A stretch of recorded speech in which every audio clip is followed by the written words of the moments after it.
ఒక చీమ తన సొంత జీపీఎస్ లో తిరుగుతుంది. వినటానికి కొంచెం వింతగానే ఉంది. మీ ఫోన్లో జీపీఎస్ ఉండకపోతే మీరు ఏ దారి తప్పిపోతారో మీకే తెలియదు. కానీ చీమ అది ఫోన్ లేకపోయినా జీపీఎస్ లేకుండా సొంతగా తిరిగి వస్తుంది. సహజంగా చీమ డిసెంట్ లాంటి మార్గాలు ఎటు చూసినా ఒకేలా కనిపించే ప్రదేశాల్లో తిరుగుతుంది.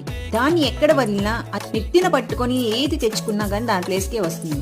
అది ఎలా సాధ్యమంటారు? చీమలు మనిషి లాంటి గూగుల్ మ్యాప్స్ ను ఉపయోగించవు, కానీ వాటికి శక్తివంతమైన బయోలాజికల్ జీపీఎస్ ఉంటుంది. దీనికి పేరు పాత్ ఇంటిగ్రేషన్ అంటారు. అంటే చీమ ఎంత దూరం వెళ్ళింది, ఏ దిశలో తిరిగింది అనేది బ్రెయిన్ లో క్యాలిక్యులేట్ చేస్తుంది. అది కూడా రియల్ టైంలో.